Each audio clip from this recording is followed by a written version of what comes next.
Welcome to Sneak Peek. Yes, welcome. I'm gonna let you guys in on a little secret. You guys are all winners tonight because you are watching Sneak Peek right now. That's so right, and we have a wonderful show ahead of us, so don't go anywhere, because then you won't be winners. Yes, and nobody wants that. So stay tuned and welcome to Sneak Peek.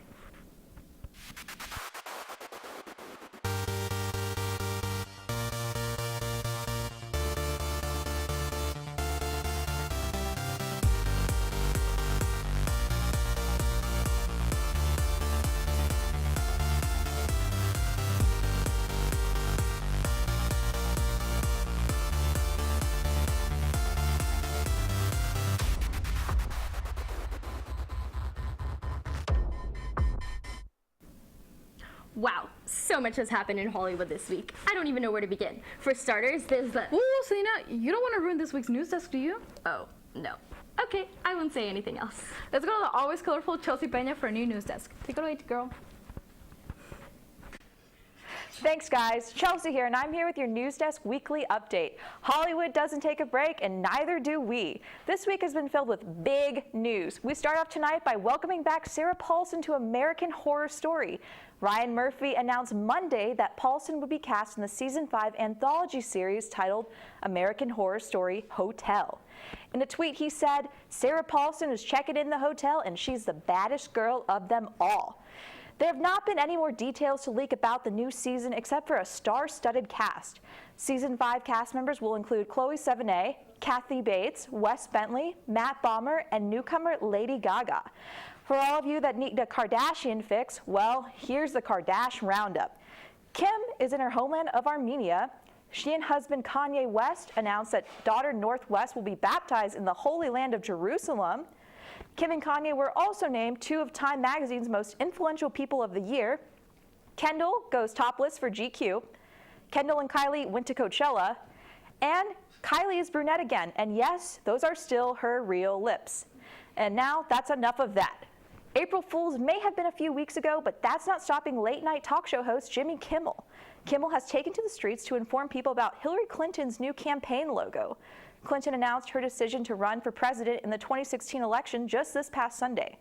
There's been a little bit of controversy over the logo with a horizontal red arrow in between a blue H, with many calling it simple and uncreative. Some critics have gone as far to say that the logo resembles the tragic 9/11 scene of the plane crashing into the Twin Towers. Kimmel decided to lighten the issue by creating hilarious logos and showing them to people on the streets of LA. His logos included the silhouette of a patriotic breast, a horn-bearded cigarette smoking devil, and a cannabis leaf in between the H. And as I close out this segment, a supermodel closes out her career. Brazilian model Gisele Bündchen walked her last runway show in her home country of Brazil last night. The former Victoria's Secret angel strutted down the Colchi runway during Sao Paulo Fashion Week, surrounded by husband and NFL quarterback Tom Brady and family.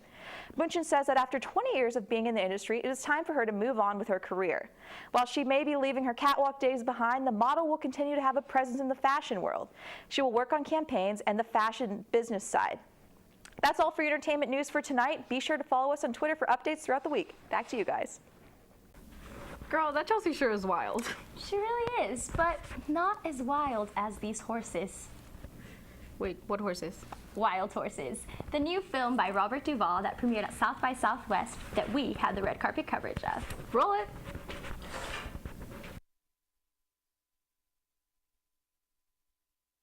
What's up, Sneak Peekers? I'm Kyler here on the red carpet for Wild Horses, new film directed by Robert Duvall. We got comments from cast members, so here we go. What attracted you to this project? Well, to be able to work with Bobby again. We did a movie together in Idaho, Mexico that we premiered a year ago here in South by Southwest. And he rewrote this script and he offered me the part. So I couldn't say no, to be able to work with him again and all these amazing actors that I admire so much. Tell us a little bit about your character and how you brought them to life on screen.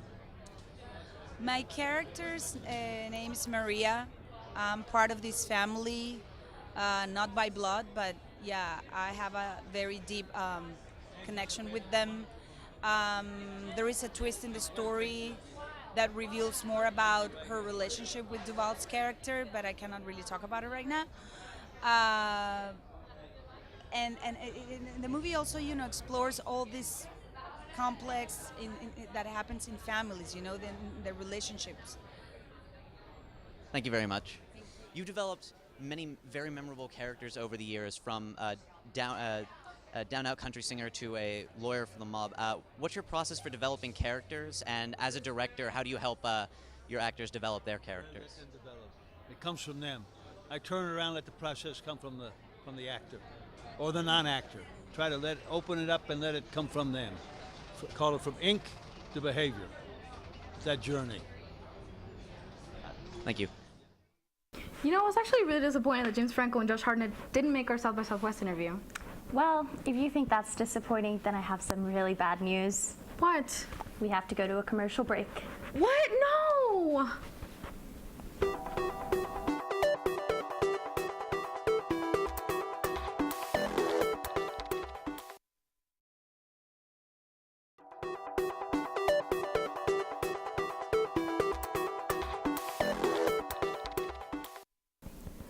Oh no, I missed MTV Movie Awards last weekend. Oh, don't worry. I'm sure you can find it online in like 4 seconds.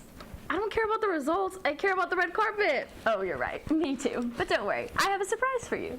Luana is here to talk to us about this year's red carpet fashion at the 2015 MTV Movie Awards. Take it away, Luana. Hey there, sneak peekers. The MTV Movie Awards have come and gone, and in case you missed them, I'm here to dish out all the fashion do's and don'ts of the night. Let's start it off with the best of the best, and that is Jennifer Lopez. This tan beauty owned the red carpet wearing a sexy and sleek Versace suit, and I personally love the strappy heels. Another leading lady who killed it was Scarlett Johansson. The actress wore a perfectly pink Suhar Murad jumpsuit with colorful Sophia Webster heels and an aqua Roger Vivier clutch. I think this outfit was the perfect combination of sophisticated and fun. Victoria Justice was nothing short of sparkles on this red carpet. The actress wore a glittery Versace dress, and I must say, it looked like she borrowed one of Hannah Montana's outdated looks for this red carpet. I'm giving this look a big fashion no. Oh, Bella Thorne, what could have been? This printed Peter Patolo dress would have been spectacular had it not been for the weird plastic shapes glued on the torso. The Disney days are over, Bella. Time to move on. Amber Rose never disappoints at being the worst dressed. The star might be tanning a little too much. Her orangey skin tone did not sit well with her white metallic dress. It just made everything look a lot whiter. Charlie XCS has a style that's a little too funky for my taste. However, she's a prime example of owning it. The singer rocked a printed Jeremy Scott coat dress and wore the cutest heel booties. I was really impressed with her look and the way it all came together. Haley Steinfeld, all I'm gonna say is, what were you thinking? I think she got her entire outfit from the clearance rack at Hot Topic. Nevertheless, I always like to end on a high note. Teen Wolf star Holland Roden wore a bubbly and tasteful Katarina Gatta dress and an adorable light blue heel wedge. This was by far the cutest look on the red carpet. Overall, this red carpet had really stunning looks. Good job, Hollywood. That's all for me. Back to you guys. Wow, the MTV Movie Awards really look like a blast. That's because Amy Schumer is awesome. I know, right? She's so hilarious. She really is. And she also just had her feature film debut in Trainwreck. And here's the red carpet coverage from South by Southwest. Hey sneak peekers, this is Kim Carmona at the South by Southwest red carpet premiere Trainwreck. At what point did you say I want to be part of this movie? Well, I met Amy after she was on the Howard Stern show, and I was listening to her, and she was just really funny, but very emotional and personal. And I thought, oh, she's got tales to tell. I'd like to help her figure out how to do it. Okay, so there's so many cameos. LeBron James plays Bill Hader's favorite best friend. Was it hard for you to persuade them to be part of the movie, or were they down, or? Well, Bill Hader and I took him out to lunch, and we talked about what we wanted to do and what his character would act like. Even though it was him, it's not really what he acts like. And he laughed his off. I think it was because of Bill. Bill was funny at the lunch.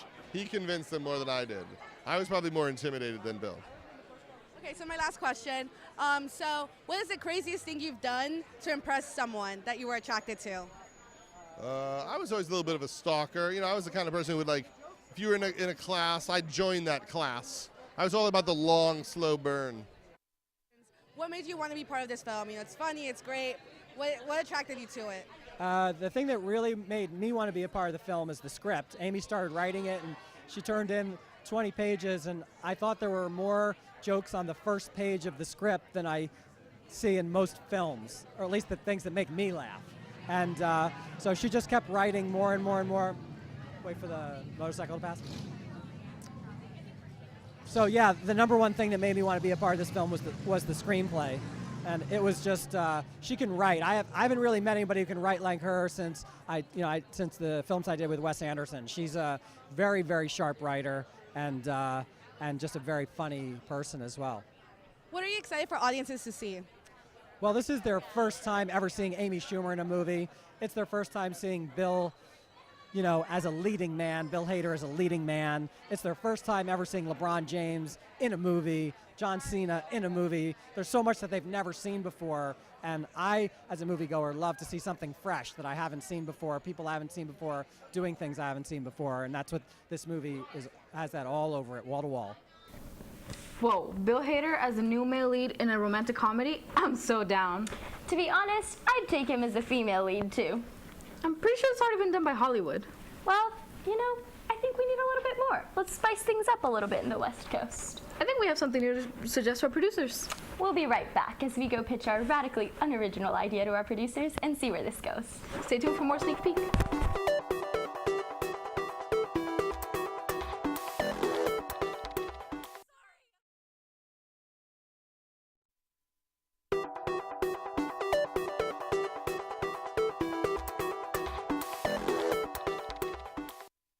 And we're back to talk about TV shows. Well, not for us to talk about TV shows, but for Sydney to talk about TV shows. Oh yeah, you're right. Let's turn it over to her. Take it away, Sid. Hey guys, it's that time of year when the promise of renewed television shows are on the horizon. And unfortunately, at the same time, fangirls and fanboys are hoping and praying that their favorite shows will not be canceled. While Supernatural is getting what feels like a 40th season, some shows are being canceled before they even get to finish their first. Television networks are cutthroat about ratings, but maybe they should just simply realize when they have a good thing going. It was nice to see Rainn Wilson back on my television again in the new crime comedy Backstrom. Backstrom is a welcome new addition to Fox's lineup. While its airing companion Bones is likely to be renewed, Backstrom is not quite a safe bet. The grumpy detective is a little bit crazy rather than brilliant like Sherlock Holmes, but somehow I feel comforted knowing that Dwight Schrute is on the case. Just give the show a chance. It's a nice change of pace from the 50 other versions of CSI shows currently airing. While a few freshman shows from ABC such as Selfie and Manhattan Love Story have kicked the bucket, there seems to be a void for a romantic comedy on television. Essentially, every network has tried and failed to find a good rom-com series. Fox's The Mindy Project is still not up for renewal, while its partner New Girl is Facebook official. Season 3 of Mindy, which premiered in 2014, was only renewed for 15 episodes, and then mid-season Fox ordered 6 more episodes. The once humorous, romantic, and socially aware show suffered as it tried to avoid the threatening cloud of cancellation looming over it. Although I will admit that season 3 wasn't the best, I would hate to see Mindy Kaling's baby fail because of network wishy-washiness. Fox should give her another chance and order a full 4th season so the writers can do the show some justice. Marvel's Daredevil recently released on Netflix, and while many are raving over it, I can't help but be worried about the fate of 2 other Marvel shows yet to be renewed by ABC. Marvel's Agents of S.H.I.E.L.D. and Marvel's Agent Carter are 2 shows with a strong cult following. Agents of S.H.I.E.L.D. had rocky chances of renewal last year, but pulled through. My favorite part about that show is that it reflects events happening in the Marvel film universe. For example, the chaos caused in Captain America Winter Soldier had an effect on Agents of S.H.I.E.L.D. The show is a great way to pass the time between Marvel movies, and it's worth looking into for renewal. On the other hand, the miniseries Agent Carter starring Haley Atwell needs to be renewed. I would vote for Peggy Carter for president. She has the brains, skills, and valor that would even rival Captain America. Her fighting style is unconventional, mostly involving smashing nearby objects into her opponents, but darling, it works. A standout character in the show is her partner in espionage, Edwin Jarvis, butler to Howard Stark and the inspiration for Iron Man's infamous artificial intelligence system. He provides lovable comic relief that's not too cheesy, and it makes them a perfectly unconventional team. Jarvis patches Peggy's wounds after a fight and reminds her that she's not a lone wolf in her fight against the bad guys. Agent Carter provides some much-needed gender role reversal in the superhero genre. Marvel, if you're not going to give us a Black Widow movie, don't take away Peggy from us. Well, actually, just don't take away Peggy at all. Hashtag save Agent Carter. This time of year is so stressful as networks take their time making decisions that should be obvious. Until more news on cancellations and renewals are released, I'll be busy tweeting at ABC and waiting by the phone for Peggy to call me and tell me everything is okay. Back to you guys. You know, I actually agree with all those suggestions, Sydney. Me too, but I think she left out a few comedies. You know, here's a comedy worth mentioning. Brand: A Second Coming. It's a documentary about that funny man, Russell Brand. Don't we have a red carpet interview for that? Yes, we do. Take it away, Rachel.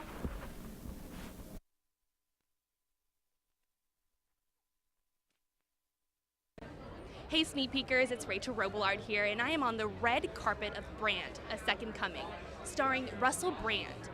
We are here to talk to the director and executive producer. I was wondering, what advice would you have for like aspiring film documentary makers? Choose a subject that you are going to stick with and love working with and on for years and years, because time provides the greatest narrative. This film is a testament to that, as are most of my films. If you follow something over time, you know, the serendipity that's inherent in life, you can recreate that and take the audience on the ride. It's a way to make a dramatic documentary.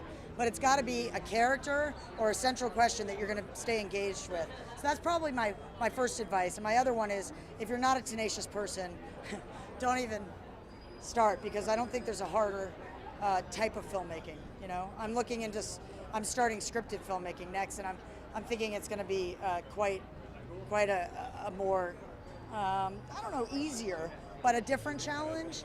But documentary, especially in the editing process, is harrowing. Thousands of hours of footage, so you need to be tenacious. Thank you so much. So my one question is about Russell Brand. Unfortunately, he's not here, Yes. but what was it like working with him as the subject of your documentary? I mean, it's a very exciting shoot every time. You never know what's going to happen. He's absolutely a disruptor and a catalyst of change. Whatever's planned for the day is definitely going to change throughout the day.